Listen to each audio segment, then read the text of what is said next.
രാധേശ്യാം. എല്ലാ സജ്ജനങ്ങൾക്കും വിനീത നമസ്കാരം.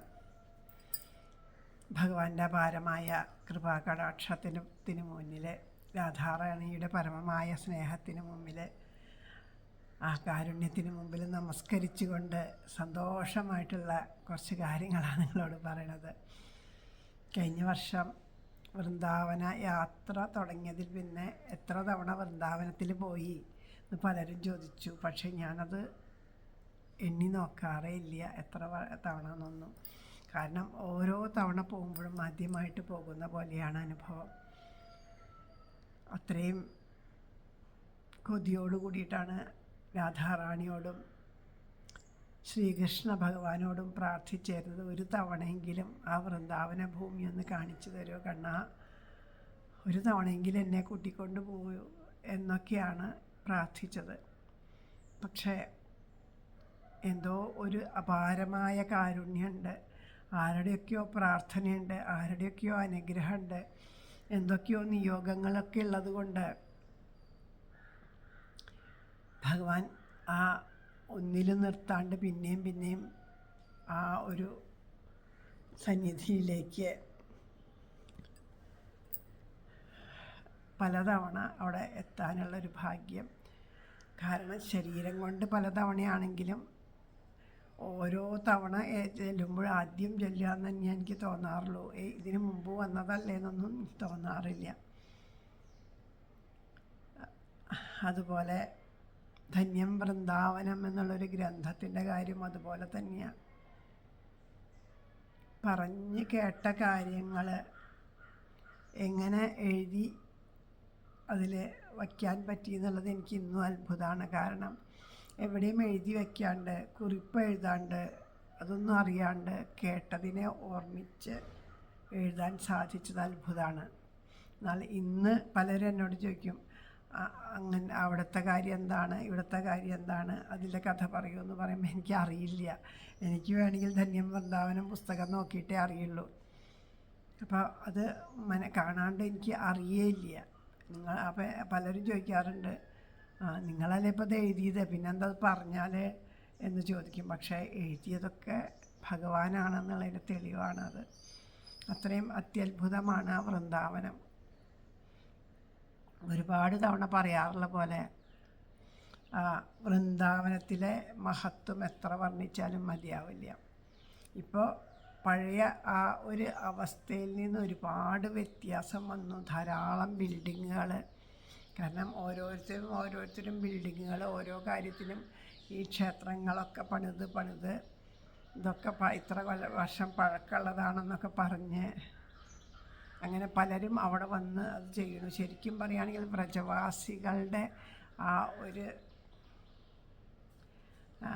ആ സ്വൈരവിഹാരത്തിനെയൊക്കെ ഇല്ലാണ്ടാക്കി പുറമേ നിന്ന് പലരും വന്ന് അവിടെ പല വൃന്ദാവനത്തിൻ്റെ പ്രചാരകരാണ് എന്നുള്ള നിലയ്ക്ക് പല വിധത്തിലുള്ള ബിൽഡിങ്ങുകളൊക്കെ പണിയണം. ശരിക്കും വൃന്ദാവനത്തിനെ അതുപോലെ പരിപാലിക്കുക, അതേപോലെ സംരക്ഷിക്കുക എന്നുള്ളതാണ് ആ വ്രജത്തിനോട് ശരിക്കും ആ പരമമായ ഭക്തി ഉണ്ടെങ്കിൽ നമ്മൾ ചെയ്യുക. അതിലെ ഓരോ തെരുവുകളും അതിൻ്റേതായ ആ ഒരു മഹത്വത്തോടു കൂടി തന്നെ നമുക്ക് കാണാൻ സാധിക്കണം. നമ്മുടെ നാട്ടിലെ ഏതെങ്കിലും ഒരു പ്രദേശത്തെ വൃന്ദാവനമാക്കി മാറ്റിയാൽ നല്ലതാണ്. പക്ഷേ നമ്മുടെ നാട്ടിലുള്ള ക്ഷേത്രങ്ങളെയൊക്കെ കൊണ്ടുവന്ന് ആ പരിപാവനമായ വൃന്ദാവനത്തിൽ വലിയ വലിയ കൂറ്റൻ കെട്ടിടങ്ങൾ പണിത് അതിൻ്റെ ആവശ്യം അവിടെ ഉണ്ടെന്ന് തോന്നണില്ല. കാരണം അവിടുത്തെ മണ്ണിനാണ് മഹത്വം. ഓരോ തരി മണ്ണും ആ ഭഗവാന്റെ ആ പാദസ്പർശത്താൽ പുളകിതമായിട്ട് ഭഗവത് ഭക്തകളായിട്ടുള്ള ഗോപി തമ്പുരാട്ടിമാരുടെ ആ പാദരേണുക്കളെ കൊണ്ട് പവിത്രമായിട്ടുള്ള വൃന്ദാവനത്തിലെ വ്രജത്തിലെ ഓരോ തരി മണ്ണിനും മഹത്വമുണ്ട്. അവിടുത്തെ ആ ഭൂമിക്ക് മഹത്വമുണ്ട്. ആ മഹത്വമാണ് നമ്മളെപ്പോഴും തിരിച്ചറിയേണ്ടത്. അത് തിരിച്ചറിയാണ്ട് പോയി കഴിഞ്ഞാൽ നമ്മൾ പറയണില്ലേ, ഇപ്പോൾ ഭഗവാന്റെ ചൈതന്യം വർദ്ധിച്ച് തന്നെ ഇരിക്കണം അല്ലേ. ഭഗവാനും പരമമായ ചൈതന്യം നിറഞ്ഞു നിൽക്കുന്നുണ്ട്. പക്ഷെ അതിന് ഇടയിൽ ഒരു മൂടുപടം ഉണ്ടായാൽ ഇപ്പം നമ്മളിങ്ങനെ ഇരുന്ന് സംസാരിക്കുന്നുണ്ട്. ഈ സംസാരിക്കണതിൻ്റെ ഇടയ്ക്ക് ഈ ക്യാമറയിലൊരു മറവ് വന്നു. ഇപ്പോൾ ശബ്ദം കേൾക്കാൻ പറ്റും അല്ലേ? ശബ്ദം കേൾക്കാണ്ട് എന്നെ കാണാണ്ടോ? കാണാനില്ല. അതുപോലെ ഇപ്പോൾ അത് കഴിഞ്ഞു. ആ ഭാഗത്തു നിന്ന് അങ്ങോട്ട് നീക്കിയപ്പോൾ ആ ഒരു ക്ലാരിറ്റി കുറഞ്ഞു ഇല്ലേ? പഴയ ഒരു ക്ലാരിറ്റി ഇപ്പം ഈ ചിത്രത്തിന് തോന്നുന്നുണ്ടോ? ഇല്ല. കാരണം എന്താ? അതങ്ങനെയാണ്. ആ ക്യാമറയിൽ വന്ന ഒരു സ്പർശനം കൊണ്ടൊക്കെ ക്ലാരിറ്റി കുറഞ്ഞു. പിന്നെ അത് തുടച്ച് വൃത്തിയാക്കിയപ്പോൾ അപ്പം ക്ലാരിറ്റി വന്നു. അതുപോലെ തന്നെ ശബ്ദവും. അപ്പം നമുക്കിതുപോലെ കാണാൻ പറ്റാണ്ടും കേൾക്കാൻ പറ്റാണ്ടൊക്കെ ആവണമെങ്കിൽ എന്താ? അതിന് തടസ്സമായിട്ടുള്ളത് വന്നതുകൊണ്ടാണ്. അപ്പോൾ ആ പരമമായ ആ പാദധൂളികളെ അല്ലെ, വന്ദേ നന്ദവ്രജസ്ത്രീണാം പാദരേണുമഭീഷ്ണശ യാസാം ഹരികതോൽഗീതം ഭുവനത്രയം എന്ന് പറഞ്ഞ് നമസ്കരിച്ച ആ മഹാത്മാക്കളായിട്ടുള്ളവർ നമസ്കരിച്ച് അനുഭവിച്ച ഓരോ തരി മണ്ണും ഭഗവാൻ തന്നെ മഹാത്മാക്കൾ വ്രജത്തിലുള്ളവർ അനുസ്മരിച്ച് കേൾക്കാൻ നമുക്ക് നമ്മുടെ ഇവിടെയുള്ള ഭാഗവത സപ്താഹത്തിലുള്ളവരല്ല, വ്രജത്തിലുള്ളവർ പറയും ഭഗവാൻ ബ്രഹ്മാവിനെ മുൻനിർത്തിയിട്ട് ഭഗവാൻ ആടിയ ഏറ്റവും വലിയ ലീലയാണ്. നമ്മൾ പറയും ബ്രഹ്മമോഹനം എന്ന്. ശരിക്കും ബ്രഹ്മാവിനെ ഒന്നുമല്ല മോഹിപ്പിച്ചേ. ഭഗവാൻ ഒരു തവണ കുട്ടികളുടെ കൂടെ കളിച്ചിട്ട് ഭഗവാൻ ആ വ്രജത്തിലെ ആ വ്രജരജസ്സിൻ്റെ സ്വാദ് അനുഭവിച്ചപ്പോൾ ഭയപ്പെട്ട് ഓടി വന്നതാ എന്തെല്ലാം പുകിലുണ്ടാക്കി. അപ്പോൾ ഭഗവാന് ആ വ്രജരജസ്സിൻ്റെ ആ മധുരം വീണ്ടും വീണ്ടും അനുഭവിക്കാൻ വേണ്ടിയിട്ട് ഭഗവാൻ ഇതാ ബ്രഹ്മമോഹനം എന്നുള്ളൊരു ലീലയാടി. അതിലിതാ ഓരോ പശുക്കുട്ടികളും ഒക്കെ ആയിട്ട് മാറിയിട്ട് ആ പുല്ല് തിന്നണോടൊപ്പം ആ വ്രജരജസ്സിൻ്റെ മധുരം കൂടി അനുഭവിക്കാൻ വേണ്ടിയിട്ടാണ് അങ്ങനെ ചെയ്തതെന്ന് അവിടുത്തെ മഹാത്മാക്കൾ കണ്ണുനീരോട് കൂടിയിട്ട് അനുസ്മരിക്കാറുണ്ട്. അത്രയും പവിത്രമാണ് ആ വ്രജരജസ്. അതൊക്കെ അനുഭവിച്ചറിയാൻ വേണ്ടേ.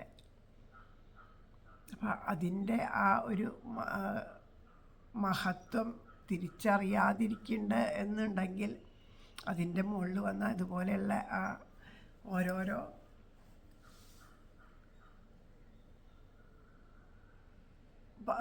പടലങ്ങളാണ്. അതിൻ്റെ മുകളിൽ ഓരോ കോൺക്രീറ്റ് കെട്ടിടങ്ങളൊക്കെ കൊണ്ടുവന്ന് വെച്ചിട്ട് മണ്ണിനെയൊക്കെ ആ മണ്ണൊക്കെ ഇട്ട് മൂടി അവിടെയൊക്കെ കെട്ടിടങ്ങൾ പണിയുമ്പോൾ അത് വ്രജഭൂമിയോട് ചെയ്യുന്ന എത്രയോ വലിയ ഘോരമായ അപരാധമായിട്ടാണ് കണക്കാക്കണത്. അങ്ങനെയുള്ള ആ വ്രജഭൂമി എത്ര പോയാലും നമുക്ക് അവിടെ ചെന്ന് ആ വ്രജത്തിനെ പ്രേമം ഉള്ളിൽ നിറച്ചുകൊണ്ട്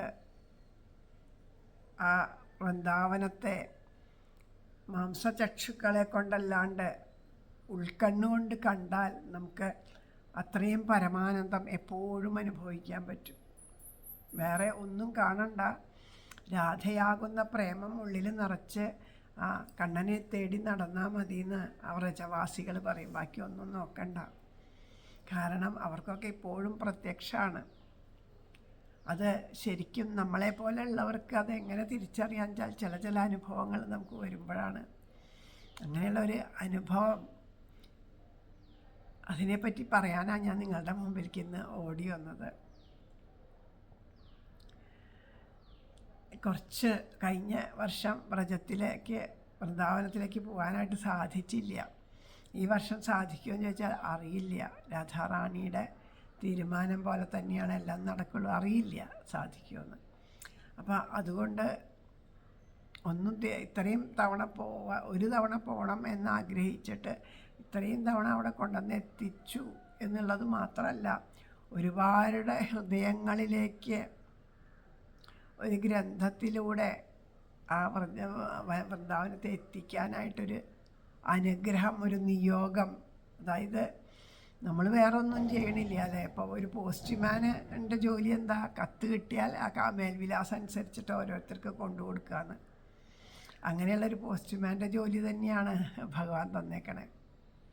അങ്ങനെയാണെങ്കിലും പോസ്റ്റ്മാൻ്റെ ജോലി അതാണെങ്കിലും ഇപ്പോൾ ഒരു ഗൃഹത്തിലുള്ള ആ അമ്മയ്ക്ക് വല്ലാത്ത വിഷമാണ്. ദാരിദ്ര്യം കൊണ്ടും സാമ്പത്തികമായിട്ട് വല്ലാണ്ട് ദുഃഖിച്ചിരിക്കുക. ഇനി എന്താണ് ഒരു വഴിയെന്ന് ആലോചിച്ച് നിൽക്കുമ്പോഴാണ് ഒരു മണി ഓർഡർ അവിടെ കൊണ്ടു കൊടുക്കണത്. അപ്പോൾ ആ മണി ഓർഡർ കിട്ടിയാൽ ഒരുപാട് കാര്യങ്ങൾക്ക് അതൊരാശ്വാസമാവും. അങ്ങനെ ഇരിക്കുന്ന സമയത്ത് പോസ്റ്റ്മാൻ ഇതാ മണി ഓർഡർ കൊണ്ടുകൊടുത്തത് പോസ്റ്റ്മാനാണെങ്കിലും അത് അയാളുടെ കയ്യിൽ നിന്ന് എടുത്ത് കൊടുത്തതല്ല, അയച്ച ആളുടെ മണി ഓർഡർ അവിടെ കൊണ്ടുകൊടുത്തു എന്നുള്ളൂ. എങ്കിലും ആ അമ്മ എന്താ ചെയ്യുക? ആ അമ്മ കണ്ണ് നിറഞ്ഞത് ഒപ്പിട്ടിട്ടോ വേണ്ട സമയത്ത് ഇത് കിട്ടിയില്ലോ, നീ എൻ്റെ ഭഗവാൻ തന്നെയാട്ടോ, ഈശ്വരനായിട്ട് കൊണ്ടുവന്ന് തന്നത് നീ തന്നെയാണ്. പോസ്റ്റ്മാനോട് പറയും, മോൻ തന്നെയാണ് എൻ്റെ ഈശ്വരൻ എന്ന് പറയും. കെട്ടിപ്പിടിച്ചു എന്ന് വരും, ഉമ്മ വെച്ചു എന്ന് വരും. അപ്പോൾ ഞാൻ ഈ അമ്മയ്ക്ക് പൈസ കൊടുത്തു എന്നല്ല തോന്നുക, പക്ഷേ വേണ്ട സമയത്ത് അമ്മയ്ക്ക് കിട്ടിയപ്പോൾ അമ്മയ്ക്ക് ആ സന്തോഷം ഉണ്ടാകുമ്പോൾ സ്വാഭാവികമായിട്ട് ആ ഒരു സന്തോഷം ഈ പോസ്റ്റ്മാൻ്റെ ഉള്ളിലും അതൊരു സന്തോഷമാവും. അങ്ങനെ ഒരു നിമിത്തമായില്ലോ എന്നുള്ളത്, അതുപോലെ ഒരു നിമിത്തം തന്നെയാണിത്.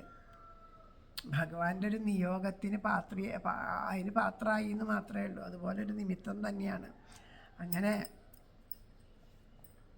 വൃന്ദാവനത്തെ പറ്റിയിട്ട് ഇങ്ങനെ മനസ്സുകൊണ്ടപ്പോൾ വിചാരിച്ചു, ചിലപ്പോൾ പഴയ പോലെ ശാരീരികമായിട്ട് വൃന്ദാവനത്തിലൂടെ സഞ്ചരിക്കാൻ സാധിച്ചില്ലെങ്കിൽ ആയെങ്കിലോ. അപ്പം അതുകൊണ്ട് പിന്നെ അതുമാത്രമല്ല, പല വിധത്തിലും നമ്മൾ കണ്ട കാഴ്ചകൾ പിന്നീട് മറ്റൊരു തരത്തിൽ കാണുമ്പോൾ നമുക്കതൊരു സങ്കടം. കാരണം നമ്മൾ അത്രയും ഉൾക്കണ്ണുകളെ കൊണ്ട് കാണാനുള്ള അത്രയ്ക്ക് എത്തിയിട്ടില്ലല്ലോ. അപ്പം അത് സങ്കടം വരുമെന്നൊക്കെ വിചാരിച്ചിട്ടാവാം രാധാറാണി നല്ലത് വിചാരിച്ചിട്ടാവാം ഇനി ആ ധന്യം വൃന്ദാവനം എന്ന ഗ്രന്ഥത്തിലൂടെ തന്നെ വൃന്ദാവനത്തിലേക്ക് പോവാം എന്നെല്ലാം മനസ്സുകൊണ്ട് തീരുമാനിച്ചിരിക്കുന്ന സമയത്ത് അപ്പോൾ ഒരു ചോദ്യമാണ്, അമ്മ വൃന്ദാവനത്തിലേക്ക് വരണ്ടോ? ഞങ്ങൾ കൊണ്ടുപോകാം. അമ്മ ഒന്നും അറിയണ്ട, അമ്മ വണ്ടിയിൽ കയറിയിരുന്നാൽ മതി, എല്ലാ കാര്യവും ഞങ്ങൾ നോക്കിക്കോളാം എന്ന് പറഞ്ഞ് വിളിക്കുന്നു. അതുകൂടാണ്ട് പല ദിക്കെന്നും ഞാൻ പറഞ്ഞല്ലോ, പല സ്ഥലത്ത് പലരും വിളിച്ചു വൃന്ദാവനത്തിലേക്ക് വരണ്ടോയെന്ന്. അതുകൂടാണ്ട് ഇന്നലെ ഒരു അമ്മ എന്നെ വിളിച്ച് പറഞ്ഞു, ഞാനിപ്പോൾ ബർസാനയിലാണ് താമസിക്കണത്, ഇനി ഇവിടെ നിന്നൊരു മടക്കമില്ല, രാധാറാണിയുടെ ദാസിയായിട്ട് ഞാനിതാ ഇവിടെ കഴിയുകയാണെന്ന് പറഞ്ഞു. ആ വൃന്ദാവനം നമ്മളെങ്ങനെ കൊതിപ്പിച്ചു കൊണ്ടിരിക്കണം. അത് കഴിഞ്ഞ് ഇന്ന് രാവിലെ എഴുന്നേറ്റ് നോക്കിയപ്പോൾ ഞങ്ങൾ ഒരുമിച്ച് പോകാനുള്ള സതീഷ് ഞങ്ങൾ ഒരുമിച്ച് പോയപ്പോഴത്തെ കുറേ ഫോട്ടോകൾ അയച്ചു തന്നിരിക്കുന്നു. ഒരു ചെറിയ വീഡിയോ അവിടെ ഇരുന്ന് ആ വ്രജത്തിലിരുന്ന് നാമം ജപിക്കുന്ന വീഡിയോ ഒക്കെ അയച്ചു തന്നിരിക്കുന്നു. വീണ്ടും മനസ്സിനെ കൊതിക്കുകയാണ്. അവിടെ ആ ശരീരം കൊണ്ട് എത്താൻ പറ്റണില്ലെങ്കിൽ മനസ്സുകൊണ്ട് അവിടെ എത്തി നമസ്കരിക്കുകയാണ്. ആ രാധാകൃഷ്ണന്മാരെ നമസ്കരിച്ച നേരത്തെ എനിക്കൊരു ഫോൺ വരണു. ഫോൺ എടുത്തപ്പോൾ എന്നോട് പറഞ്ഞു, ഹരേ കൃഷ്ണ മാതാജി, ഞാൻ വൃന്ദാവനത്തിൽ നിന്ന് വരികയാണ് മാതാജിയെ കാണാനെന്ന്. അപ്പോൾ അനുവാദം ചോദിക്കാൻ നിൽക്കുക അത്രേ. വൃന്ദാവനത്തിൽ നിന്നൊരു വ്രജവാസി മലയാളി തന്നെയാണ് അദ്ദേഹം. ഇവിടെ നിന്ന് അവിടെ പോയിട്ട് 10-25 വർഷമായിട്ട് വൃന്ദാവനത്തിലുള്ള ആളാണ്. അപ്പം അദ്ദേഹം ധന്യം വൃന്ദാവനത്തിലൂടെയാണ് നമ്പർ കിട്ടിയത്, ഞാനൊന്ന് വന്ന് കണ്ടോട്ടെ എന്ന് പറഞ്ഞ് വരണു. നോക്കൂ, ഇത് തന്നെ വൃന്ദാവനമാണ് എന്നാണോ? ഇപ്പോൾ ചിരിക്കാനും മറ്റൊരു കാരണം ഉണ്ടായിട്ടോ, അതും ഞാൻ പറയാം. ഇത് തന്നെ വൃന്ദാവനമാണ് എന്നാണോ, അതോ ഞാൻ വരണു കൂട്ടിക്കൊണ്ട് പോവാട്ടോ വീണ്ടും? അങ്ങനെ ശരീരത്തിനെ ആലോചിച്ചിട്ട്, കാരണം നമ്മൾ ആ ശരീരബോധം വിടാത്തവരല്ലേ, അപ്പോൾ ആ ശരീരത്തിന് ചിന്തിക്കാണ്ടിരിക്കില്ല. വിഷമിക്കണ്ട എന്ന് പറയുകയാണോ എന്താണെന്ന് മനസ്സിലായില്ലേ. പക്ഷേ എനിക്ക് വൃന്ദാവനത്തിലെത്തിയ പോലെ തന്നെയായി അദ്ദേഹം നമ്മുടെ ഗൃഹത്തിലേക്ക്, ആ വൃന്ദാവനത്തിലൂടെ നടക്കുന്ന പാദങ്ങളെ കൊണ്ട് നമ്മുടെ ഗൃഹത്തിലേക്ക് വന്ന് കയറുക എന്ന് വെച്ചാൽ എത്ര ഭാഗ്യമാണ്. വന്ന് നമസ്കരിക്കാൻ, നമ്മളെ നമസ്കരിക്കണോ, നമുക്ക് നമസ്കരിക്കണോ, അത്രയും ഇതാണ്. കാരണം നമ്മളൊന്നും അല്ലാന്ന് നമുക്കറിയാം. പക്ഷെ അവർ നമസ്കരിക്കണത് ഈ ഒരു വ്യക്തിയല്ല, ധന്യം വൃന്ദാവനം എന്ന ഗ്രന്ഥം, ആ ഗ്രന്ഥത്തെയാണ് നമസ്കരിക്കുന്നത്. അത് ആ ഗ്രന്ഥത്തെ മനസ്സിൽ കണ്ടിട്ട് നമസ്കരിക്കുന്നു. അപ്പോൾ അത്രയും ആ ഒരു മഹാത്മാവ് നമ്മുടെ അവിടെ അടുത്ത് വന്ന് അദ്ദേഹം ഒരുപാട് കാര്യങ്ങൾ സംസാരിച്ചു, വൃന്ദാവനത്തിനെ പറ്റിയിട്ട് ഒരുപാട് കാര്യങ്ങൾ സംസാരിച്ചു. അപ്പോൾ അപ്പം ഞാൻ അദ്ദേഹത്തിനോട് പറഞ്ഞു, കുറച്ച് കാര്യങ്ങൾ ഞാനൊന്ന് പകർത്തിക്കോട്ടെ, ഞാനിങ്ങനെ ചെറുതായിട്ടൊക്കെ ഇങ്ങനെ വീഡിയോയിൽ ചെയ്യാറുണ്ട്. അപ്പോൾ അദ്ദേഹത്തിന് വീഡിയോയിൽ നേരിട്ട് മുഖം തരൽ അദ്ദേഹത്തിൻ്റെ ഒരു വിഷമമാണ്. അദ്ദേഹം അങ്ങനെ ഒരു പ്രചാരം അങ്ങനെയൊന്നും വിചാരിച്ചിട്ട് വന്ന ആളല്ല. കണ്ട് നമസ്കരിച്ച് പോകാനായിട്ട്, ഭഗവാനെ നമസ്കരിച്ച് പോകാൻ വന്ന ആളാണ്. അപ്പോൾ അദ്ദേഹം പറഞ്ഞത് മുഴുവനും ഇവിടെ ഇരുന്നിട്ട് ഇങ്ങനെ ഗുരുവായൂരപ്പനെ നോക്കി, ഗുരുവായൂരപ്പൻ്റെ മുഖത്ത് നോക്കി ഗുരുവായൂരപ്പനോടായിട്ടാണ് പറഞ്ഞത്. അങ്ങനെ കുറച്ച് കാര്യങ്ങൾ നമുക്ക് വേണ്ടിയിട്ട് അദ്ദേഹത്തിൽ നിന്ന് ഭഗവാന്റെ പ്രസാദം പോലെ വൃന്ദാവനത്തിലെ രാധാറാണി കൊടുത്തയച്ച പരമപ്രേമമാകുന്ന പ്രസാദം പോലെ ചോദിച്ചു വാങ്ങിയതാണ്. അത് ഞാൻ നിങ്ങൾക്കായിട്ട് തരികയാണ്. പിന്നെ ചിരിക്കാനുണ്ടായ കാരണം എന്താണെന്ന് വിചാരിച്ചാൽ, ഇതിപ്പോൾ അദ്ദേഹം പോയതിന് ശേഷമാണ് കേട്ടോ ഞാനിപ്പോൾ ഇവിടെ ഇരുന്ന് ഇത് നിങ്ങളോട് പറയണത്. അദ്ദേഹം വന്ന് ആദ്യമേ തന്നെ ഇങ്ങനെ കുഞ്ഞ സമയത്ത് അദ്ദേഹത്തിൻ്റെ കണ്ണട താഴെ വീണു. അദ്ദേഹം ആ കണ്ണട എടുത്ത് കയ്യെ പിടിച്ചു. അത് ഞാൻ കണ്ടതാണ്. അത് കഴിഞ്ഞ് എല്ലാം കഴിഞ്ഞ് ഭഗവാനെ പറ്റി കാര്യങ്ങളൊക്കെ പറഞ്ഞ് അദ്ദേഹം പോകാൻ യാത്രയായപ്പോൾ അദ്ദേഹത്തിൻ്റെ കണ്ണട കാണാനില്ല. എവിടെ നോക്കിയിട്ട് അദ്ദേഹം ഇരുന്നതിനടുത്ത് നോക്കി കാണാനില്ല. അദ്ദേഹത്തിൻ്റെ ബാഗ് മുഴുവനും തപ്പി നോക്കി, ഇനി ഒന്നുമില്ല. ഓരോന്നായിട്ട് കുടഞ്ഞു നോക്കി, കാണാനില്ല. പൂജാമുറിയിൽ നമ്മുടെ കണ്ണൻ്റെ കളിത്തട്ടിലൊക്കെ എവിടെയുണ്ടോ നോക്കി, കാണാനില്ല. ഞാൻ സൂത്രത്തിൽ എല്ലാ കണ്ണന്മാരുടെയും മുഖത്തേക്ക് നോക്കി, ഇവരാരെങ്കിലും കണ്ണട വച്ചിരിക്കണമെന്ന്. കാരണം അത്രയും ഭക്തിയുള്ള ആ ഭക്തൻ്റെ അടുത്ത് ഭഗവാൻ ഏത് ലീലയാടും. അപ്പോൾ അത് എനിക്ക് കാണാനുള്ളൊരു മോഹം കൊണ്ട് ഞാൻ നോക്കി.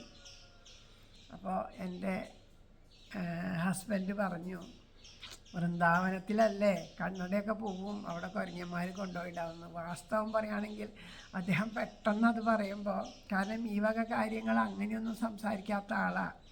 പക്ഷെ അങ്ങനെ പറഞ്ഞപ്പോൾ എനിക്ക് തോന്നി, ശരിക്കും ഇത് കുരങ്ങന്മാരാരെങ്കിലും വന്ന് ആ കണ്ണൻ്റെ കൂട്ടുകാർ വന്നോ എന്ന് വിചാരിച്ച് ഞാൻ പുറത്തൊക്കെ ഇറങ്ങി വല്ല മരത്തിൻ്റെ മുകളിൽ ഇരിക്കുന്നുണ്ടോ എവിടെന്നെങ്കിലും എടുത്തിട്ട് പോയി. എന്നാലും അത് വന്ന് എടുക്കണതെങ്കിലും നമ്മൾ കാണണം. പക്ഷെ ഇത് എവിടെയാണെന്നൊന്നും അറിയണില്ല. അങ്ങനെ അദ്ദേഹം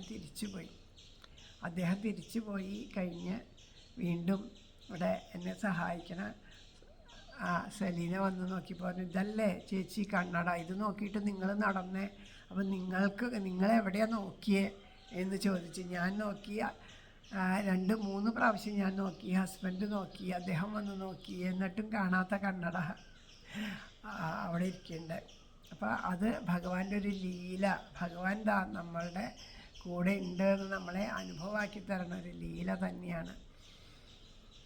ഇനി ആ പ്രഭുജിയുടെ വാക്കുകൾ, അദ്ദേഹത്തിൻ്റെ പേര് നിരഞ്ജൻ പ്രഭു എന്നാണ് അദ്ദേഹത്തിൻ്റെ പേര്. ആ പ്രഭുജിയുടെ വാക്കുകൾ നമുക്ക് അത്രയും ഉൾപ്പുളകത്തോടു കൂടിയിട്ട് തന്നെ കേൾക്കാം. അത് പൂർണ്ണമായിട്ടും കേൾക്കാൻ സാധിച്ചാൽ അത് തന്നെ ഏറ്റവും വലിയ ഈശ്വരാനുഗ്രഹം, രാധാറാണിയുടെ കൃപാകടാക്ഷം എന്നേ പറയാൻ പറ്റുള്ളൂ. അത്രയും മനോഹരമായിട്ട് ഹൃദയത്തിൽ തട്ടിക്കൊണ്ട് ആ പ്രേമത്തെ നമുക്ക് പോലും അനുഭവിപ്പിച്ചുകൊണ്ട്, അല്ലേ, ആനന്ദത്തിൻ്റെ കണ്ണുനീര് ഒഴുക്കിക്കൊണ്ട് അദ്ദേഹം പറഞ്ഞ വാക്കുകൾ നിങ്ങളുടെ എല്ലാവരുടെയും ഹൃദയത്തിലേക്ക് പരമപ്രേമത്തെ നിറയ്ക്കാൻ വേണ്ടി ആ ഒരു പ്രേമപ്പഞ്ചാര തന്നെയാണ് അത് നിറഞ്ഞിരിക്കുന്ന. ആ രാധാറാണി കൊടുത്തയച്ച ആ മധുരം നിങ്ങൾക്കെല്ലാവർക്കും പകർന്നു തരികയാണ്. ജയ് ജയ് ശ്രീരാധേശ്യാം. ഓം നമോ ഭഗവതേ വാസുദേവായ. ഓം നമോ ഭഗവതേ വാസുദേവായ. ഓം നമോ ഭഗവതേ വാസുദേവായ. ഓമജ്ഞാനതിമിരാന്ധസ്യ ജ്ഞാനാഞ്ജനശലാകയാ ചക്ഷുരുന്മീലിതം യേന തസ്മൈ ശ്രീഗുരവേ നമഃ. നമോ വിഷ്ണുപാദായ കൃഷ്ണപ്രേഷ്ഠായ ഭൂതലേ ശ്രീമതേ കൃഷ്ണബലരാമസ്വാമിന്നിധി നാമിനേ. ശ്രീലപ്രഭുപാദശിഷ്യേഷു കേവലം ബ്രജവാസിനം വാടവംശാവതംസാൻ ഹംസം ദ്വന്ദ്വാന്തികം നമഃ. ശ്രീ ഗുരു ചരണകമലേഭ്യോ നമഃ. ശ്രീ രാധാകൃഷ്ണേഭ്യോ നമഃ. ജയ ജയ ശ്രീ രാധേ. ഹരിബോൾ. എൻ്റെ പേര് നിരഞ്ജൻ ദാസ്. രാധാറാണിയുടെയും ഭഗവാന്റെയും ഭഗവാന്റെ ചരണാനുരാഗികളായ ഭഗവാന്റെ ഭക്തന്മാരുടെയും കൃപ കൊണ്ട് മാത്രം വൃന്ദാവന ധാമത്തിൽ താമസിക്കാനുള്ള ഒരു സാഹചര്യം ഭഗവാൻ എനിക്ക് തന്നു.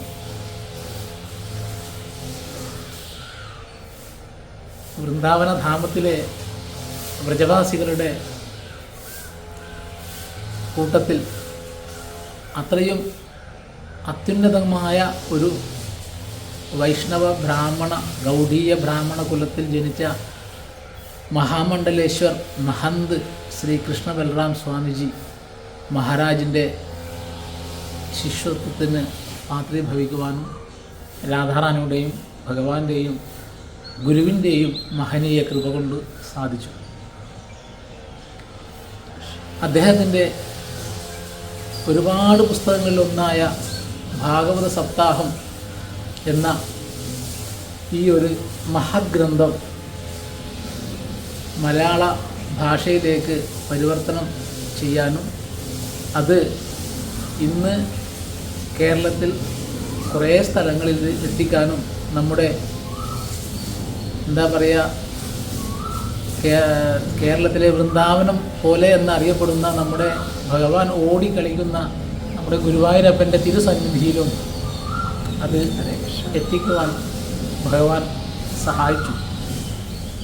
ഈ പുസ്തകം ആർക്കെങ്കിലും വേണമെങ്കിൽ, വേണ്ടവരുണ്ടെങ്കിൽ ഗുരുവായൂർ ദേവസ്വം ബുക്ക് സ്റ്റാളിൽ ലഭിക്കും. കൂടാതെ സുദർശന അമ്മയെ പോലുള്ള ആ മഹാഭക്തന്മാരുടെ സാന്നിധ്യം കൊണ്ട് മാത്രമാണ് നമുക്ക് ഭഗവാന്റെ കൃപ പ്രാപ്തമാവുക. കാരണം ഭഗവാന്റെ കൃപ ഒരിക്കലും നമുക്ക് ജ്ഞാനം കൊണ്ട് ഭഗവാനെ കിട്ടില്ല. ഭഗവാനെ കിട്ടണമെങ്കിൽ ഭഗവാന്റെ ഭക്തന്മാരുടെ കൃപ തന്നെ വേണം. അതുകൊണ്ട് തന്നെയാണ് പറയുന്നത്, ഭുക്തിമുക്തി സിദ്ധിഗാമി സകലേ അശാന്ത് കൃഷ്ണഭക്ത് നിഷ്കാമ് അധ ഏവ ശാന്ത്. ഭഗവാന്റെ ഭക്തൻ എപ്പോഴും നിഷ്കാമനാണ്. അതുകൊണ്ട് തന്നെ അദ്ദേഹം ശാന്തി അനുഭവിച്ചു കൊണ്ടിരിക്കുക. അങ്ങനെയുള്ള ഭഗവത് ഭക്തന്മാരുടെ കൃപ ഉണ്ടെങ്കിൽ മാത്രമേ നമുക്ക് ഭഗവാനെ എളുപ്പത്തിൽ ഈ കണ്ണുകൊണ്ട് തന്നെ ബ്രഹ്മാവ് പറയും പോലെ പ്രേമാഞ്ജനച്ചുലിത ഭക്തി വിലോചനേന സന്ത സദൈവ ഹൃദയേഷു വിലോകയന്തി യം ശ്യാമസുന്ദരമചിന്യ ഗുണസ്വരൂപം ഗോവിന്ദമാദിപുരുഷം തമഹം ഭജാമി. ഇപ്പോഴും നമുക്ക് വൃന്ദാവനത്തിൽ ചെന്നാൽ നമുക്ക് ഈ കണ്ണുകൊണ്ട് തന്നെ നമുക്ക് ഭഗവാനെ കാണാം. രാധേ രാധേ രാധേ രാധേ രാധേ രാധേ രാധേ രാധേ. എല്ലാവർക്കും ഭഗവാൻ വൃന്ദാവനത്തിൽ പോകാനും വൃന്ദാവനത്തിലേക്ക് ഭഗവാന്റെ ആ എന്താ പറയുക, ഓടിക്കളിച്ച, ഇപ്പോഴും ഓടിക്കളിക്കുന്ന ആ മണ്ണിൽ എല്ലാവരെയും ഭഗവാൻ അവിടെ എത്തിക്കട്ടെ. ഭഗവാന്റെ ഭക്തന്മാർ, പിന്നെ സുദർശന അമ്മയിലൂടെ ഒരുപാട് ഭക്തന്മാർ അവിടെ എത്തിയിട്ടുണ്ട്. ഭഗവാന്റെ ധന്യം വൃന്ദാവനം എന്ന് പറയുന്ന ആ ഒരു മഹത് ഗ്രന്ഥം വഴിയാണ് ഇന്ന് എനിക്ക് ഇവിടെ എത്താൻ കഴിഞ്ഞത്. ആ അമ്മയുടെ ദർശനം കിട്ടാൻ കഴിഞ്ഞത് ഗുരുവായൂരപ്പൻ്റെയും രാധാറാണിയുടെയും കൃപ കൊണ്ട് മാത്രമാണ്. എന്തെങ്കിലും ഒരു വൃന്ദാവനത്തിലൊരനുഭവം, രാധാറാണിയുടെ ഒരനുഭവം എന്താ കൊതിയായിട്ടാണ് കേൾക്കാൻ. ഇന്ന് ശരിക്കും പറയുകയാണെങ്കിൽ അങ്ങയുടെ ഫോൺ വന്ന ഒരു അവസ്ഥ എന്ന് പറയുന്നത് തന്നെ, ഞങ്ങൾ ജയന്തിരിമേനയുടെ കൂടെ പോവാറ് വൃന്ദാവനത്തിൽ.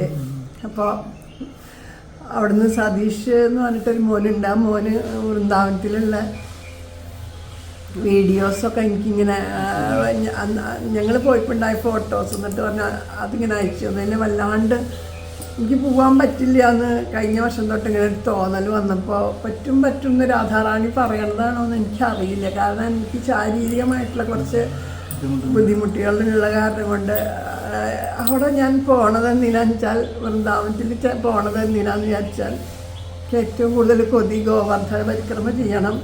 രാധാകുണ്ടിലും കൃഷ്ണകുണ്ടിലും കുളിക്കണം. അപ്പം ഇനി വന്നിട്ട് അത് വേണ്ടതുപോലെ പറ്റിയില്ലെങ്കിൽ സങ്കടമാവില്ലേ എന്ന് വിചാരിച്ചിട്ടാണ് എനിക്കൊരു ബുദ്ധിമുട്ടുണ്ടായി. പക്ഷേ ഇന്നലെയും എന്നോട് ഒരമ്മ വിളിച്ചിട്ട് പറഞ്ഞു, ഞാനിപ്പോൾ വൃന്ദാവനത്തിൽ ബർസാനയിൽ താമസാക്കി, ഇനി എൻ്റെ ജീവിതാവസാനം വരെ ബർസാനയിലാണ് എന്ന്. അപ്പം അങ്ങനെയുള്ള ഇന്ന് മോൻ അയച്ചെന്ന അതിങ്ങനെ അതിലവിടെ ഇരുന്നിട്ടൊരു കീർത്തനം ജനിക്കുന്നതിൻ്റെ വീഡിയോ. അപ്പം ഞാനത് വെറുതെ ഷോർട്സായിട്ട് വൃന്ദാവനത്തിലത്തെ ഒരു ഓർമ്മയ്ക്ക് അതിങ്ങനെ കണ്ട് അത് നോക്കി ഇങ്ങനെ വൃന്ദാവനത്തേക്ക് എനിക്ക് പോകാൻ പറ്റുമോ ഭഗവാനെ എന്ന് ചോദിച്ചപ്പോഴാണ് അങ്ങയുടെ ഫോൺ വന്നേ. അപ്പം എന്നോട് പറഞ്ഞു, ഞാനൊന്ന് അങ്ങോട്ട് വരട്ടെ, ഞാൻ വൃന്ദാവനത്തിൽ നിന്ന് വരികയെന്ന്. എന്താ പറയുക, എന്തെങ്കിലുമൊക്കെ ഒരു അനുഭവം അങ്ങനെയല്ല, എത്ര അനുഭവങ്ങളുണ്ട് നമുക്കറിയാം. എനിക്കും ഒരുപാട് അനുഭവങ്ങളുണ്ട്. ഓരോ തവണ ചെല്ലുമ്പോഴും ഓരോ അനുഭവങ്ങളാണ്. വൃന്ദാവനത്തിൽ ഗോവർദ്ധന പരിക്രമയുടെ സമയത്തും ഓരോ സമയത്തും ഭഗവാൻ ഞാൻ കൂടെ ഉണ്ടെന്ന് പറഞ്ഞ് കൂടെ മുന്നിലേക്ക് വന്ന അനുഭവങ്ങൾ ധാരാളം ഉണ്ടായിട്ടുണ്ട്. കണ്ണനെ കാണാൻ ഏതെങ്കിലും ഒരു രൂപത്തിൽ എൻ്റെ മുമ്പിൽ വരുമോ കണ്ണാന്ന് ചോദിച്ചപ്പോൾ ഒരു 9 മാസമായ ഉണ്ണിക്കണ്ണൻ്റെ രൂപത്തിൽ വന്നിട്ട് എനിക്കുള്ള അനുഭവം ഉണ്ടായിട്ടുണ്ട്. അതുപോലെ ചരൺ പഹാടിയിലേക്ക് പോകുമ്പോൾ രാധാറാണിയെ പോലെ അവിടെ കുറേ സന്യാസിമാരിരുന്ന് എന്താണ് രാധാമാധവ അങ്ങനെ ഒരു ഗ്രന്ഥം ഉണ്ടല്ലോ, അത് സപ്താഹം പോലെ പാരായണം ചെയ്യായിരുന്നു. ഇപ്പം രാധാറാണി പ്രകടമായി എന്ന് പറയുന്ന ഒരു സമയത്ത് കാലം അങ്ങോട്ട് എടുത്തു വെച്ചപ്പോൾ അവരുടെ ഭക്തി, അപ്പോൾ അവർ ആ കാലെടുത്ത് വെച്ചത് ഞാനല്ലേ. അപ്പം ഞാനാണ് രാധാറാണി എന്നുള്ള നിലയ്ക്ക് കൂട്ടിക്കൊണ്ടുപോയി അവിടെ ഇരുത്തി പൂജിച്ച്. അപ്പോൾ നമുക്ക് ശരിക്കും സ്വയം അവനവൻ തന്നെ തോന്നും, ഭഗവാൻ ചേർത്ത് പിടിക്കണ പോലെയുള്ള ഒരു അനുഭവമാണ് അത്. അവിടെ നിന്ന് ഇങ്ങനെ ഇറങ്ങി വരുമ്പോഴാണ് ഒരു ഉണ്ണിയായിട്ട് ഇങ്ങനെ ചിണിങ്ങി കരഞ്ഞുകൊണ്ട്, ആരുമില്ല, ആ സ്റ്റെപ്പ് ഇറങ്ങിയിട്ട് വേണം പണ്ട് വരാൻ. ഇന്നത്തെ പോലെ വാഹന സൗകര്യമല്ല, ആ സ്റ്റെപ്പിൽ ആരുമില്ല, അപ്പുറത്തും ഇപ്പുറത്തൊന്നും ഇല്ലാണ്ട് ഒരു കുട്ടി മാത്രം. അതിനെടുത്ത് ഒക്കത്ത് വെച്ച് ബസ്സിൻ്റെ അടുത്ത് വരെ വന്നു. ഇനിയിപ്പോൾ എന്താ ചെയ്യേണ്ടത്, കൊണ്ടുപോരണമെന്ന് എനിക്ക് ആഗ്രഹം തോന്നി അത്രയും. പക്ഷെ അവിടെ എത്തിയപ്പോഴേക്കും ഏതോ ഒരു മോൻ എൻ്റെ ബയ്യാന്ന് പറഞ്ഞിട്ട് ഓടി വന്ന് കൊണ്ടുപോയി. പക്ഷെ അതുവരെയും നമ്മുടെ നെഞ്ഞോട് ചേർന്ന് അതൊക്കെ ഒരുപാട് അനുഭവമാണ്. അങ്ങ് കുറേ കാലമായില്ല അവിടെ താമസം അല്ലേ? എവിടെയാ താമസം? പ്രേമചന്ദ്രന്റെ ഓപ്പോസിറ്റ് രുക്മിണി ബിഹാറിൽ സെക്ടർ 228 നമ്പർ, അവിടെയാണ് താമസിക്കുന്നത്. എത്ര വർഷമായി ഇപ്പൊ അവിടെയായിട്ട്?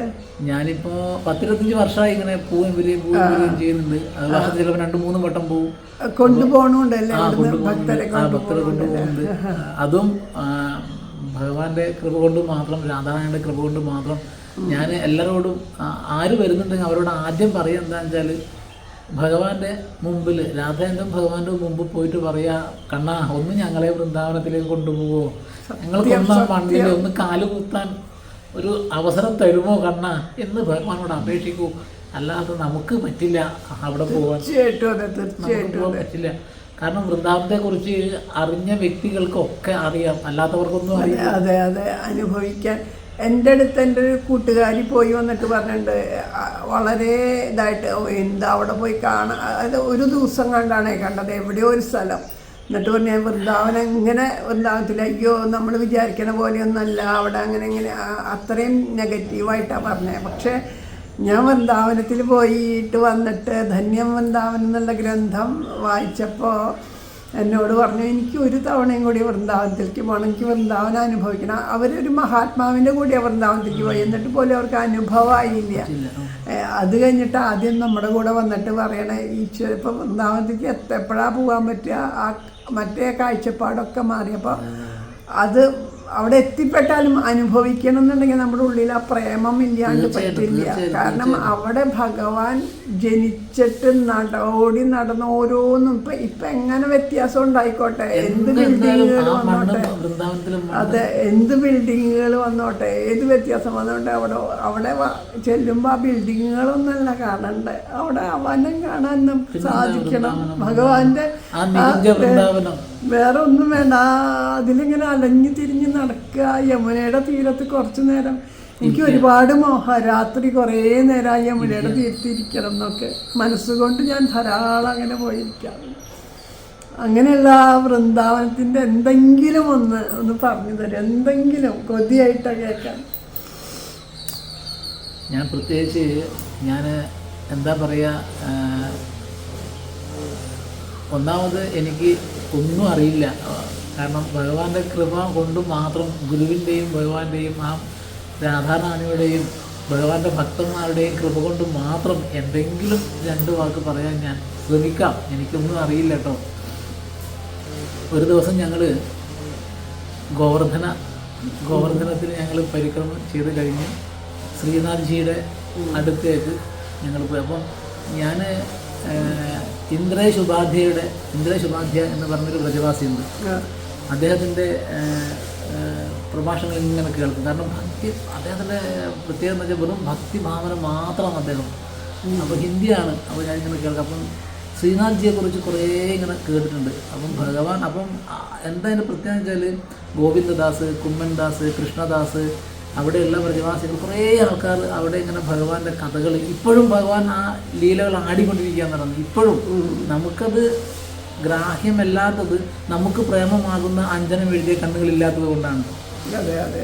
ആ പ്രേമമാകുന്ന അഞ്ജനം എഴുതിയ കണ്ണുകൾ നമുക്കുണ്ടെങ്കിൽ ഇപ്പോഴും നമുക്ക് ഭഗവാൻ നമ്മുടെ ഭാവനയിൽ ഭഗവാനെ കാണാൻ പറ്റും. അപ്പോൾ ഞങ്ങൾ ഇങ്ങനെ പരിക്രമം ചെയ്തുകൊണ്ടിരിക്കുമ്പോൾ ലഡുഗോപാലുണ്ട് കയ്യിൽ. അപ്പോൾ ഞാനും വൈഫുണ്ട്, മക്കളുണ്ട്.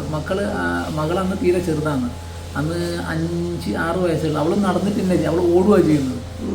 അപ്പോൾ ലഡുഗോപാലിനെയും കൊണ്ട് ഇങ്ങനെ നടന്നു പോകുമ്പോൾ ബാക്കിൽ നിന്ന് ഒരാൾ വന്നിട്ട് പറഞ്ഞു, ഇതാരാ? അത് ലഡുഗോപാൽ. എന്താ പേരെന്താ? അപ്പോൾ പേര് പറഞ്ഞു കൊടുക്കും. അപ്പം ഭഗവാന് ഏറ്റവും ഇഷ്ടം ഇതാണെന്ന് പറഞ്ഞിട്ട് ഒരു കദംബത്തിൻ്റെ പുഷ്പം നുള്ളിയിട്ട് അവിടെ വെച്ചു കൊടുത്തു. അപ്പോൾ ഞങ്ങൾ നുള്ളാതിരുന്നത് എന്താണെന്ന് വെച്ചാൽ വൃന്ദാവനത്തിലെ ഒരു പുൽക്കൊടി പോലും നമുക്ക് ഇതാക്കാൻ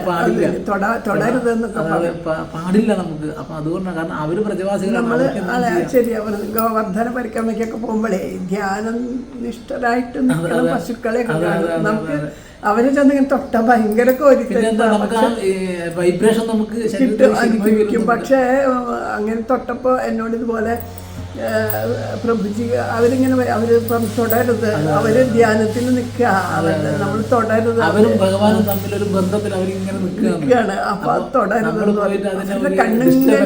കണ്ണിങ്ങനെ നിറഞ്ഞൊഴുകിയിട്ട് നിൽക്കണ കാണുമ്പോഴേ നമുക്ക് തൊടാതെ നമുക്ക് കെട്ടിപ്പിടിക്കാനൊക്കെ തോന്നും. അറിയാണ്ട് തൊടപ്പോ അവര് പറഞ്ഞു തുടരുത് കേട്ടോ എന്ന് പറഞ്ഞു. പിന്നെ തൊടാറില്ല അങ്ങനെ. അപ്പൊ അങ്ങനെ ഞങ്ങള് നടന്ന് മുമ്പോട്ട് പോയി. ഈ കദംബത്തിന്റെ പുഷ്പം വെച്ചു. അപ്പം പറഞ്ഞു, എൻ്റെ കനയ്യക്ക് മിഠായി ഒന്നും വെക്കാത്തത്, ആൾക്ക് മിഠായി അല്ലേ ആവശ്യം തരണം. അപ്പോൾ കുറച്ച് മുമ്പോട്ടെത്തുമ്പോഴത്തേക്കന്നെ ഒരാൾ വന്നിട്ട് ഒരു ലഡു ഭഗവാന്റെ മുമ്പിൽ വെച്ച് കൊടുത്തു. അപ്പോൾ ഞങ്ങളുടെ മുമ്പിൽ അദ്ദേഹം ഇങ്ങനെ നടക്കുന്നത്, ഞാനും പരിക്രമം ചെയ്യാന്നാണ് പറഞ്ഞത്. ഇങ്ങനെ നടന്ന് കുറച്ച് മുമ്പിലേക്ക് ചെന്ന് ഞങ്ങളുടെ ഫ്രണ്ടിൽ തന്നെ ഉണ്ട് ആള്. കണ്ണ് കാഴ്ച എത്തുന്ന ദൂരം വരെ ഞങ്ങൾ കണ്ടിട്ടുണ്ട്. പിന്നെ അദ്ദേഹത്തിന് പിന്നാലെ ഞങ്ങൾ പോകുന്നുണ്ട്. പിന്നെ എങ്ങോട്ടാ പോയെന്ന് നമുക്ക് അറിയില്ല. അപ്പോൾ പക്ഷേ അദ്ദേഹം വന്നു. കാരണം അദ്ദേഹം വന്നു കണ്ടപ്പോൾ തന്നെ ഞാൻ വൈഫിനോട് പറഞ്ഞു, വന്ദന കാൽക്കൽ വീട് നമസ്കരിച്ചു, സാക്ഷാൽ ഭഗവാൻ തന്നെയാണ് ഇത്. തീർച്ചയായിട്ടും ഞാൻ ഭഗവാൻ, അത് ഗുരുമഹാരാജിന്റെയും രാധാറാണിയുടെയും ഭഗവാന്റെയും കൃപ കൊണ്ട് മാത്രമാണ്. തീർച്ചയായിട്ടും അല്ലാതെ നമുക്ക് തിരിച്ചറിയാനുള്ള ഭഗവാനെ തിരിച്ചറിയാനുള്ള കഴിവ് നമുക്കില്ല. തീർച്ചയായിട്ടും കാൽക്കൽ വീണു. അപ്പൊ കാൽക്കൽ വീണു പറഞ്ഞു, എന്തിനാ കാൽക്കൽ വീണ്? നിങ്ങളും ഞാനും ഒന്ന് തന്നെയാണ്, എന്തിനാ വെറുതെ ഭഗവാനും ഭക്തനും ഒന്ന് തന്നെയല്ലേ, എൻ്റെ കാൽക്കൽ വീണ്ട ആവശ്യമില്ല. അപ്പം ഞാൻ മക്കളൊക്കെ കാൽക്കൽ വീണു. അപ്പോൾ എല്ലാവരെയും ഇങ്ങനെ കൂട്ടിപ്പിടിച്ചിട്ട് പറഞ്ഞു, മക്കളോട് പറഞ്ഞു, നല്ലോണം പഠിക്കുക കേട്ടോ, നിങ്ങളെ ഇപ്പോഴത്തെ ഡ്യൂട്ടി പഠിക്കുക എന്നുള്ളതാണ്. ഭഗവാന്റെ ഭക്തിയിൽ ജീവിക്കുക, പഠിക്കുക. അപ്പോൾ പറഞ്ഞു, മകൾക്ക് ഭയങ്കര ഇഷ്ടമാണ്. മകള് പറഞ്ഞു, ഞങ്ങൾ വൃന്ദാവനത്തിൽ താമസിക്കും. ഭഗവാന്റെ കൃപയുള്ള, രാധാറാണിൻ്റെ കൃപ ഉള്ളത് കൊണ്ടല്ലേ നിങ്ങൾക്ക് ഭഗവാൻ വൃന്ദാവനത്തിൽ വാസം തന്നത് എന്ന് പറഞ്ഞു. അപ്പോൾ ഭഗവാന്റെ എന്താ പറയുക, രാധാറാണിൻ്റെ ഭഗവാന്റെ അവിടെയുള്ള ഭക്തന്മാരുടെ കൃപ ഒന്നുകൊണ്ട് മാത്രമാണ് നമുക്ക് വൃന്ദാവനത്തിൽ കാലുകുത്താൻ പറ്റുന്നത് പോലും. പിന്നെ താമസം പിന്നെ പറയണ്ടില്ലല്ലോ. അതെ, തീർച്ചയായിട്ടും. അപ്പോൾ അങ്ങനെ ഞങ്ങൾ പരിക്രമം കഴിഞ്ഞ് ശ്രീനാഥ്ജിയുടെ മുകളിൽ, അപ്പോൾ എനിക്ക് അവിടെ പരിചയമുള്ള ആനൂർ എന്ന് പറയുന്ന സ്ഥലത്ത് പരിചയമുള്ള കുറേ വ്രജവാസികളുണ്ട്. ഞാൻ അവിടെ ഇതുപോലെ ഭഗവാന്റെ പ്രസാദദാനങ്ങളൊക്കെ ചെയ്യാറുണ്ട്. വ്രജവാസികൾക്ക് അവിടെ വ്രജവാസികൾക്കായിട്ട് പ്രസാദദാനം ചെയ്യും. അപ്പോൾ അങ്ങനെ അവിടുന്ന് ഞങ്ങളുടെ ബാഗൊക്കെ അവിടെ വെച്ച് അവിടുന്ന് ശ്രീനാഥ്ജിയിലേക്ക് കയറി വന്ന് അപ്പോൾ അവിടെ ഇരുന്നപ്പം അപ്പോൾ സത്യം പറഞ്ഞാൽ ഞാനിങ്ങനെ എന്നോടിങ്ങനെ കരഞ്ഞുപോയി. അപ്പോൾ കരഞ്ഞു പോയി എന്നോട് പൂജ വെച്ച് എന്തേ കരയുന്നത്. അപ്പം ഞാൻ പറഞ്ഞു കുമ്മൻദാസും കൃഷ്ണദാസും ഗോവിന്ദദാസും എല്ലാവരും ഭഗവാൻ ഇങ്ങനെ കളിച്ച സ്ഥലമല്ലേ ഇത് പറഞ്ഞു. അപ്പോൾ എന്നോട് എവിടുന്നാണ് വരുന്നത്? ഞാൻ പറഞ്ഞു കേരളത്തിൽ നിന്ന്. അപ്പോൾ എന്നോട് പറഞ്ഞു കേരളത്തിൽ നിന്ന് ഇന്നലെ ഒരു 150 ആൾ വന്നിരുന്നു. അപ്പോൾ എനിക്ക് തോന്നി മോക്ഷ മാതാജിയോ ആരെങ്കിലും ആയിരിക്കും കൊണ്ടുപോയിട്ടുണ്ടാവുക. പക്ഷെ ഒരാൾക്ക് പോലും ഇവിടത്തെ കുറിച്ച് അറിയില്ല അവർക്ക് പറഞ്ഞു. അപ്പോൾ നിങ്ങൾക്ക് എങ്ങനെയാണ്? അപ്പം ഞാൻ പറഞ്ഞു ഇങ്ങനെ ഇന്ദ്രേഷ് ഉപാധ്യായജിൻ്റെ കഥ കേൾക്കാറുണ്ട് ഞാൻ ദിവസവും. അപ്പോൾ എന്നോട് പറഞ്ഞു അപ്പോൾ അവിടുന്ന് ഭഗവാൻ വെച്ച ഒരു ഞാൻ കേട്ടിട്ടുണ്ട്. ഭഗവാൻ, അതായത് ഭഗവാൻ അവിടെ എന്ത് കൊടുത്താലും ഭഗവാൻ അത് കഴിക്കുന്ന പറഞ്ഞു, വാരിപ്പോലും കഴിക്കുന്ന പറഞ്ഞു ശ്രീനാഥ്ജി. അപ്പോൾ ഭഗവാൻ വെച്ച് എടുത്തു കഴിഞ്ഞാൽ അത് പ്രത്യേക മണമായിരിക്കും. ആ ഭഗവാന്റെ നമുക്ക് എന്താ പറയുക, പശുവിൻ്റെ പാലിൻ്റെയും തൈരിൻ്റെയും വെണ്ണയുടെയും പിന്നെ ഒക്കെ കൂട്ടിക്കുഴഞ്ഞുള്ള ഒരു പ്രത്യേക സുഗന്ധമായിരിക്കും. അപ്പോൾ അവിടെയുള്ള ഭഗവാൻ വെച്ചിട്ട് ഉള്ള വെറ്റില പാക്കുണ്ട്, ഒരു ഇങ്ങനെ ഒരു ചുരുട്ടിയിൽ അതിൻ്റെ ഉള്ളിൽ അടക്ക ഇതൊക്കെ ഇട്ടിട്ട് ഇങ്ങനെ ഇതാക്കിയിട്ടുള്ള ഒരു കുമ്പിള് പോലെ കുത്തിയിട്ടുണ്ട്. അപ്പോൾ അത് തന്നു. അപ്പോൾ കൃഷ്ണ അത് കിട്ടിയപ്പോൾ എന്താ പറയുക, അതിന് കയ്യിലേക്ക് തരുമ്പോൾ തന്നെ ഞാൻ പറയാ കണ്ണ ഇതിന് ഞാൻ അർഹനാണോ? കാരണം അങ്ങയുടെ മഹാപ്രസാദം, അങ്ങയുടെ ഭക്തന്മാരൊരു വ്രജവാസി തന്ന ആ പ്രസാദം, അന്ന് കഴിച്ച ആ പ്രസാദം എൻ്റെ കയ്യിൽ വരാൻ ഞാൻ അർഹനാണോ കണ്ണ എന്ന് ഭഗവാനോട് ഞാനും വൈഫ് ഇതുപോലെ കരഞ്ഞ് പ്രാർത്ഥിച്ചു. അപ്പം അദ്ദേഹം പറയാണ് വായോ വായോ എന്ന് പറഞ്ഞു. അപ്പോൾ അദ്ദേഹം ശ്രീനാഥ്ജിയുടെ ഉള്ളിൽ, അമ്പലത്തിൻ്റെ ഉള്ളിലേക്ക് ഞങ്ങളെ കൂട്ടിക്കൊണ്ടുപോയി. അപ്പോൾ അദ്ദേഹം പറഞ്ഞു ഞാനല്ല കേട്ടോ നിങ്ങളെ വിളിക്കുന്നത്, ശ്രീനാഥ്ജിയാണ് നിങ്ങളെ വിളിക്കുന്നത് പറഞ്ഞു. അപ്പോൾ എനിക്ക് സത്യം പറഞ്ഞ് പൊട്ടിക്കരഞ്ഞു ഞാൻ. അപ്പോൾ ഉള്ളിൽ കൂട്ടിക്കൊണ്ടു പറഞ്ഞു ഇവിടെയാണ് ശ്രീനാഥ്ജി ശയിക്കുന്ന സ്ഥലം. ഭഗവാന് ഇത്ര വലുപ്പമുള്ള ഒരു ഊഞ്ഞാലുണ്ട്, ശരി ഈ വലുപ്പമുണ്ട്. അവിടെ ഒരു വലിയ കട്ടിലില്ലേ, അത് ഊഞ്ഞാലാക്കിയിട്ട് അതിലാണോ ഭഗവാൻ കിടക്കുക. വലിയൊരു ഗുഹയുണ്ട് അവിടെ, ശരി ഇതുപോലുള്ള ഒരു വലിയൊരു ഗുഹ. കാലത്ത് 4 മണിയാകുമ്പം ഭഗവാൻ 3 മണി 3:45 ഭഗവാൻ ഈ ഗുഹ വഴി നാദദ്വാറിലേക്ക് പോകുന്ന പറയുന്ന ശ്രീനാഥ്ജിയുടെ ആ സ്ഥലത്തേക്ക് പോകും. വൈകിട്ട് ഉറങ്ങാൻ വേണ്ടിയിട്ട് ഗോവർദ്ധനത്തിലേക്ക് വരും എന്നാണ് പറയുന്നത്. അപ്പോൾ അദ്ദേഹം പറയാണ് ഈ വിളിച്ചതും ഈ കാണിച്ചതും ഞാനല്ല കേട്ടോ, ഭഗവാന്റെ കൃപ കൊണ്ട് മാത്രമാണ് നിങ്ങൾക്കിത് കാണാൻ പറ്റും, അദ്ദേഹം എന്നെ കൊണ്ട് വിളിപ്പിക്കുകയാണ് എന്ന് പറഞ്ഞപ്പോൾ കൃഷ്ണ ഭഗവാന്റെ കൃപയല്ലാതെ എന്താണ് നമുക്ക് പറയാനുള്ളത്? അതെ അതെ, തീർച്ചയായിട്ടും തീർച്ചയായിട്ടും തീർച്ചയായിട്ടും. രാധേ രാധേ രാധേ രാധേ രാധേ രാധേ രാധേ രാധേ രാധേ രാധേ. എല്ലാവരും ഒരിക്കലെങ്കിലും വൃന്ദാവനത്തിൽ പോവുക. ഞാനും അത് തന്നെയാണ്. ധന്യം വൃന്ദാവനം എന്നുള്ളൊരു പുസ്തകം എന്നോട് പലരോടും അത് ഞാനത് വായിച്ചിട്ടില്ല, വൈഫ് വായിച്ചിട്ടുണ്ട്. ആ ഒരു പുസ്തകം വൈഫിൻ്റെ കയ്യിൽ കിട്ടിയിരുന്നു. അപ്പം വൈഫ് പറഞ്ഞു വളരെ മനോഹരമായിട്ട് വൃന്ദാവനത്തിൻ്റെ ഓരോ ഭാഗങ്ങളും, ഇപ്പം ഓരോ ഭാഗത്തെക്കുറിച്ച് പറയുന്നതും വളരെ എന്താ പറയുക സ്പർശമായിട്ടുള്ള ഭാഗമാണ് പറഞ്ഞപ്പോൾ. അപ്പോൾ ഞാൻ കരുതിയ മാതാജി ഒന്ന് കാണണം, പക്ഷെ കാണാനുള്ള സമയമാണ്. ശരിക്കും ഇത് അത്രയും ഉചിതമായ സമയത്ത് അല്ല. ധാരാളം പേര് ധന്യം വൃന്ദാവനം എന്നുള്ള പുസ്തകത്തിൻ്റെ അപ്പം ഇത് കാരണം നമ്മൾ എന്തെല്ലാം കാര്യത്തിന് ഒരു ഹോട്ടലിൽ പോയിട്ട് ഭക്ഷണം കഴിക്കുകയാണെങ്കിൽ എത്ര രൂപ ചിലവാക്കുന്നുണ്ട്, എന്തെല്ലാം കാര്യത്തിന് ഒരു ഡ്രസ്സ് വാങ്ങുകയാണെങ്കിൽ ഇപ്പോൾ ഒരു കല്യാണം എന്ന് പറയണം, ഒരു കല്യാണത്തിന് ആ പെൺകുട്ടിക്ക് ഡ്രസ്സ് എടുക്കണ ഡ്രസ്സ് 10ഉം 25ഉം കൊടുത്തിട്ട് ഒരു തവണ ഉടുക്കും, പിന്നെ ഉടുക്കില്ല. അതിനൊക്കെ ഇഷ്ടം പോലെ പൈസ ചിലവാക്കും. പക്ഷെ ഇങ്ങനെ ഒരു ഗ്രന്ഥത്തിന് എന്ന് പറയുമ്പോൾ അവർക്ക് പൈസ ഇത്ര പൈസ ഉണ്ടാകും, ഞാൻ പിന്നെ മേടിക്കാം അങ്ങനെ പറയുള്ളൂ. ഈ പുസ്തകത്തിനും പ്രത്യേകത അതേസമയം 10 രൂപ പോലും ഗതിയില്ലാത്തവര് കടം മേടിച്ചിട്ട് എങ്ങനെയെങ്കിലും എനിക്ക് പുസ്തകം വായിച്ചാൽ മതി എന്ന് പറയണ അങ്ങനെയുണ്ട്. അപ്പൊ നമ്മളിത് ധനത്തിന് സമ്പാദന ഇപ്പൊ യൂട്യൂബിൽ ഞാനിങ്ങനെ ചെറിയ ചെയ്യാറുണ്ട്. അപ്പോൾ അത് ധനസമ്പാദനത്തിന് വേണ്ടിയിട്ടല്ല. അപ്പം എന്നോട് കുട്ടികൾ പറയും ഇത്ര സമയം വെച്ചിട്ട് ചെയ്യൂ, കുറച്ച് സമയം 20 മിനിറ്റ് 30 മിനിറ്റ് അതിന് നല്ല എനിക്ക് ഭഗവാനോട് പറയാനുള്ളൊരു ഇഷ്ടത്തിന് ഞാൻ പറയണതാ. അതിന് ഞാൻ എന്നും പറഞ്ഞു വരില്ല, ചിലപ്പോൾ ആഴ്ചയിൽ ഒരിക്കലും. അതിൻ്റെ പൈസ മോഹിച്ചിട്ടല്ല, എന്തെങ്കിലും അതിൽ നിന്ന് കിട്ടിയാൽ തന്നെ അതെനിക്ക് കിട്ടണത് ഒരു ഉചിതമായിട്ടുള്ള നേരത്തെ.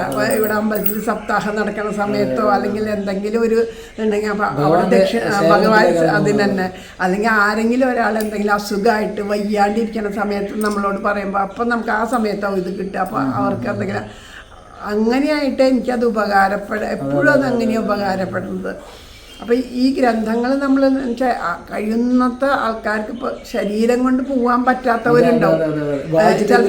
അതെ, എന്നുവെച്ചാൽ നമുക്ക് ഈ ശരീരം വെച്ചിട്ട് അവിടെ എത്താനുള്ളൊരു നിയോഗം ഉണ്ടാവില്ല. എങ്കിലും മനസ്സുകൊണ്ട് എത്തിയാൽ അടുത്ത ജന്മത്തിലെങ്കിലും നമുക്ക് അവിടെ ആ വൃന്ദാവനത്തിൽ. അത് ഈ ഇന്ദ്രേഷ് ഉപാധ്യജിയുടെ ഒരു കഥ പറയുന്ന ഒരു സ്ഥലത്ത് ഇതേപോലെ ഒരാൾക്ക് വൃന്ദാവനത്തിൽ എത്താൻ പറ്റുന്നില്ല. പക്ഷെ അദ്ദേഹം ഈ പറഞ്ഞ പോലെ വൃന്ദാവനം ഭഗവാന്റെ നാമമല്ല അദ്ദേഹം ജപിക്കുന്നത്, വൃന്ദാവനം എന്ന് അദ്ദേഹം സദാസമയം ജപിച്ചുകൊണ്ടിരിക്കുന്ന പറയുന്നത്. അദ്ദേഹം ശരിക്കും വൃന്ദാവനിൽ അദ്ദേഹം പോയിട്ടേ ഇല്ല, കണ്ടിട്ടേ ഇല്ല. പക്ഷെ അദ്ദേഹം വൃന്ദാവനത്തെ കുറിച്ച് ഒരു ഗ്രന്ഥം എഴുതി എന്നാണ് പറയുന്നത്. അത് ഞാൻ അറിയണ ഒരു മോളുണ്ടായിരുന്നു. ആ കുട്ടിക്ക് അരയ്ക്കുന്ന കീഴ്പ്പെട്ട് അതായത് എന്നിട്ട് ബർസാനെ പറ്റിയിട്ടൊരു ലേഖനം എഴുതി. അപ്പോൾ ആ മോളത് എഴുതിയപ്പോൾ എനിക്ക് എന്നിട്ട് ഇങ്ങനെ കാവനാട് രാമേട്ടനാണ് അത് അയച്ചു തന്നത്. അദ്ദേഹം ഇങ്ങനെ വൃന്ദാവനത്തിലേക്ക് പോകുന്നത്. അപ്പോൾ ഞാൻ പറഞ്ഞു എന്തൊരു ഭാഗ്യം ചെയ്ത മോളാ, ഇത്രയും ചെറുപ്പത്തിൽ അവൾക്ക് വൃന്ദാവനത്തിൽ പോയിട്ട് ബർസാനെ പറ്റി എഴുതാൻ പറ്റിയില്ലോ എന്ന്. അന്നൊന്നും ഞാൻ വൃന്ദാവനത്തിൽ പോയിട്ടില്ല. അപ്പോൾ പറഞ്ഞു അപ്പോഴാണ് എന്നോട് പറഞ്ഞ ആ മോള് ഒരിക്കലും വൃന്ദാവനത്തിൽ പോയിട്ടില്ല അതിന്. അപ്പോൾ പിന്നീട് ആ ഒരു എഴുത്ത് രാധാറാണിക്ക് ഇഷ്ടമായത് കൊണ്ടോ പിന്നീട് ധാരാളം തവണ ആ കുട്ടിക്ക് പോകാനായിട്ട് സാധിച്ചു. അപ്പം അതൊക്കെ ഭഗവാന്റെ കൃപയല്ലേ. ഭഗവാൻ വിചാരിച്ചാൽ എന്താ സാധിക്കാത്തത്? അതെ, തീർച്ചയായിട്ടും ഒന്നുമില്ല, സാധിക്കാത്തതായിട്ടൊന്നുമില്ല. അപ്പം എന്തായാലും ഇങ്ങനൊരു ഇന്നത്തെ ഒരു ദിവസം അത്രയും ഒരു ദിവസം പുണ്യാവുക, ഒരു ദിവസം പുണ്യാവാൻ അതല്ല നമ്മൾ വൃന്ദാവനത്തെ പറ്റി ചിന്തിക്കുമ്പോൾ അപ്പം അങ്ങ് പറഞ്ഞ പോലെ ആ ഭഗവാൻ തന്നെ ഓരോരുത്തരുടെ ഉള്ളിലിരുന്ന് ഭഗവാൻ തന്നെയല്ലേ. അപ്പം ആ ഭഗവാൻ തന്നെ നേരിട്ട് വന്ന അതേ അനുഭവം എനിക്ക് തോന്നുന്നത്. ഞാൻ ഗുരുവായൂർ ഏറ്റവും കൂടുതൽ ഈ പറഞ്ഞോണം രാധ എന്നുള്ളൊരു ഭാഗവതത്തിൽ തന്നെ ഒരു തവണയെങ്കിലും ഞാൻ ഭാഗവതം വായിച്ചിട്ടില്ലെങ്കിലും ഭാഗവതത്തിൽ രാധ നിറഞ്ഞിരിക്കുക എന്ന് കേട്ടപ്പോൾ രാധയെ കാണാൻ വേണ്ടിയിട്ടാണ്. അപ്പോൾ അങ്ങനെ ആ രാധാറാണിയുടെ കൃപ അതാ ഇവിടേക്ക് വന്നു എന്ന് തന്നെയാണ് ഞാൻ വിചാരിക്കുന്നത്. എന്തായാലും ഒരുപാട് സന്തോഷം. കുറച്ച് പേർക്കെങ്കിലും നമ്മളുടെ വാക്കുകളെ കൊണ്ട് വൃന്ദാവനത്തിലേക്ക് എത്താൻ സാധിച്ചാൽ ഭാഗ്യം. ഒരുപാട് സന്തോഷം. जय जय श्री राधेश्याम राधेश्याम राधेश्याम राधेश्याम.